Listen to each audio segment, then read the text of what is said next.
Bien-aimés dans le Seigneur, bienvenue à ce moment d'édification. Que le Seigneur bénisse chacun de vous et que la grâce de Dieu soit votre partage ce matin.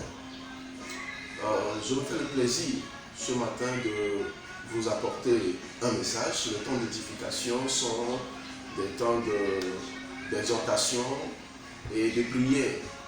Et ce matin justement, j'aimerais partager avec vous un sujet sur le fait que chacun de nous soit un instrument efficace en ces temps où l'Église est en train de subir des persécutions.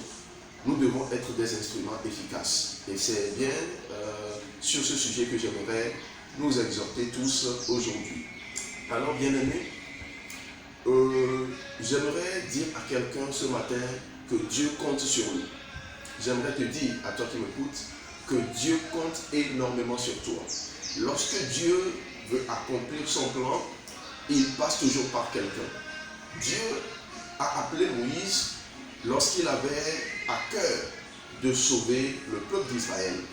Lorsque Dieu avait à cœur de sauver Israël de la captivité, il a parlé à Moïse, il s'est adressé à Moïse et l'a envoyé vers Pharaon pour libérer son peuple. Donc lorsque Moïse a libéré le peuple des mains de Pharaon, et à un certain moment dans le désert, Moïse a commis une faute comme nous le savons, et Dieu a encore choisi une autre personne, à la personne de Josué, pour poursuivre le plan de Dieu jusqu'à ce que les Israélites puissent arriver sur la terre promise.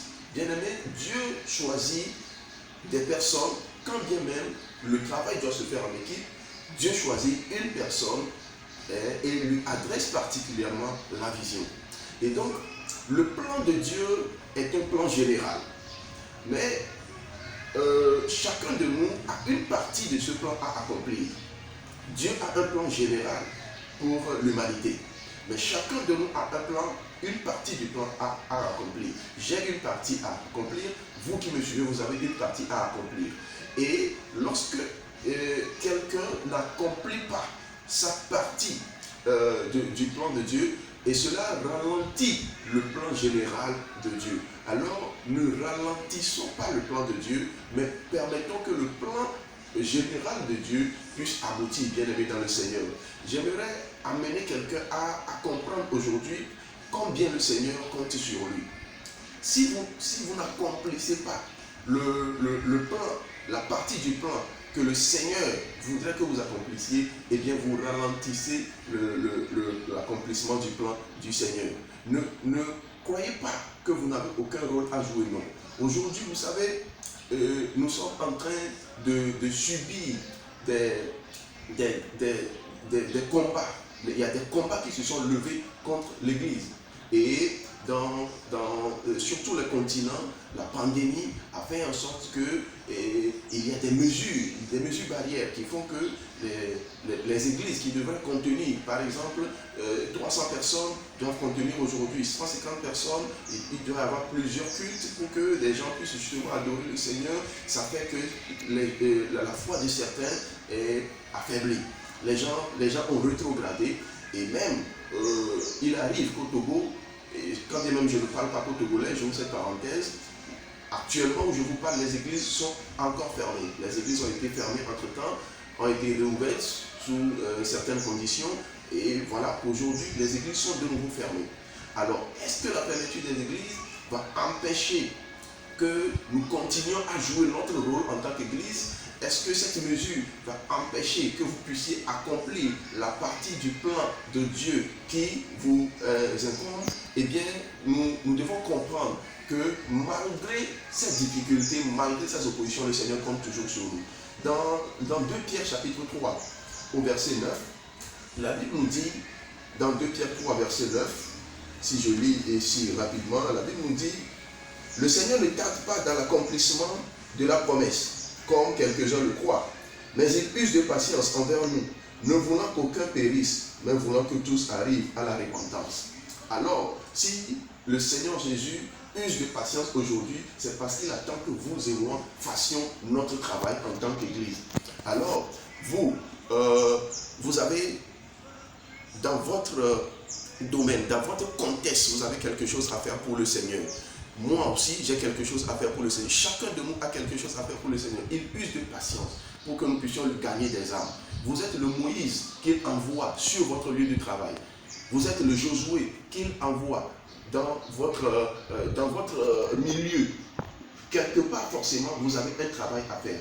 Même si vous n'avez pas en tant que pasteur à plein temps, en tant qu'évangéliste engagé, vous avez forcément quelque chose à faire. Vous savez, les temps sont difficiles, le moment est pratiquement arrivé où nous devons comprendre que le Seigneur va venir incessamment et si nous laissons les armes, nous remplissons le camp de l'ennemi. Il est temps aujourd'hui que nous puissions amener le maximum d'armes. Si le Seigneur Jésus tarde, c'est pour que nous puissions amener le maximum d'âmes. Les âmes doivent venir à Jésus. C'est pour cela que le Seigneur Jésus tarde.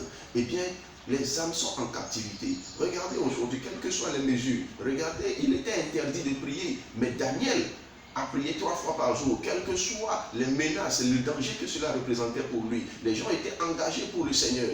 Daniel a prié 3 fois par jour alors qu'il était interdit de prier. Regardez le contexte dans lequel les apôtres ont servi le Seigneur, malgré la persécution, malgré les interdictions.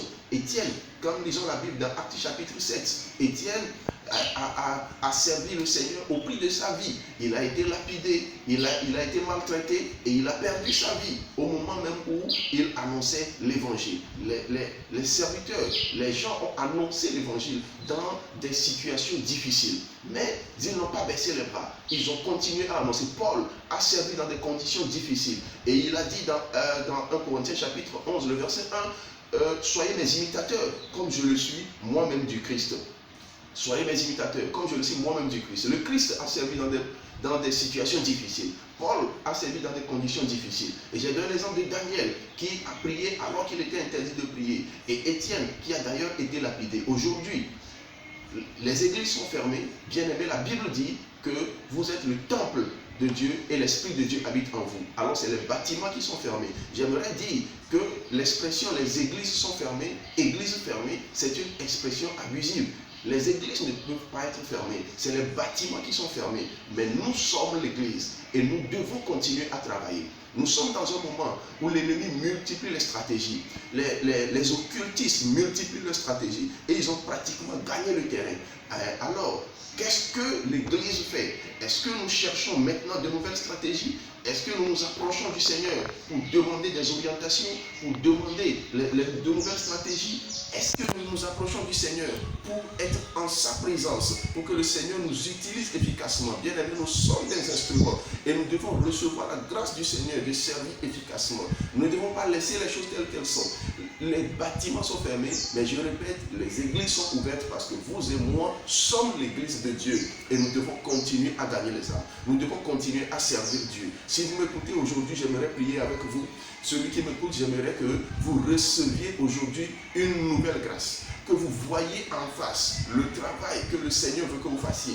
Combien le Seigneur compte sur vous et l'instrument que vous êtes pour le Seigneur. Bien-aimés, ne retardez pas l'accomplissement du plan de Dieu. N'empêchez pas l'accomplissement du plan de Dieu. Mais faisons en sorte que chacun de nous joue son rôle pour que le plan de Dieu soit accompli. Bien-aimés, au moment où les secteurs se sont levés, au moment où les occultistes se sont levés et que le royaume de Satan est en train d'aller en force, voilà que l'église est faible. Voilà que l'église est divisée. Voilà que l'église n'a pas de repère. L'église ne sait quoi faire. Bien-aimés, aujourd'hui, je vous encourage, en tant qu'église, vous qui me suivez, je vous encourage à passer du temps en la présence du Seigneur. Je vous encourage à comprendre que vous êtes vous-même l'église. Je vous encourage à comprendre que vous avez quelque chose à faire pour le Seigneur. Et bien aimé, ce matin, nous allons prier. Je prie maintenant au nom de Jésus-Christ que la grâce puisse être donnée à l'église. Que l'église, dans nos pays, dans nos nations, reçoivent la grâce au nom de Jésus-Christ.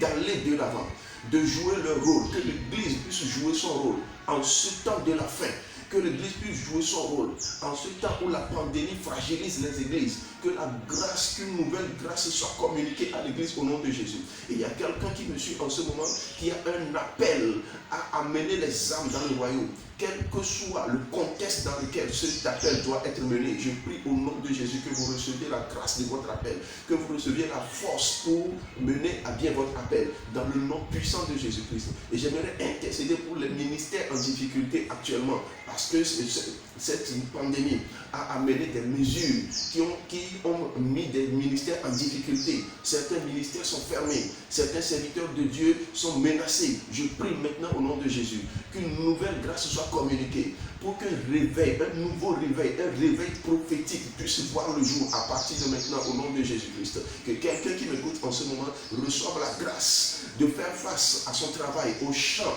qui est devant lui, dans le nom de Jésus-Christ. Reçois la grâce, reçois la force, reçois maintenant le nécessaire pour pouvoir aller de l'avant. Et maintenant, je voudrais que quelqu'un qui m'écoute puisse entrer, puisse commencer à chercher le Seigneur, puisse passer du temps devant le Seigneur. Et maintenant, je veux prier que quelqu'un qui avait perdu les forces, vous qui avez rétrogradé et qui avez la grâce de me suivre ce matin, le Seigneur veut que vous preniez une nouvelle force. Le Seigneur veut vous communiquer une nouvelle grâce.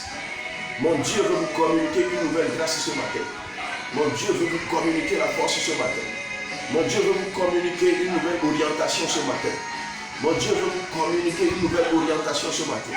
Mon Dieu veut vous appeler, vous amener à redevenir l'instrument que vous devez être.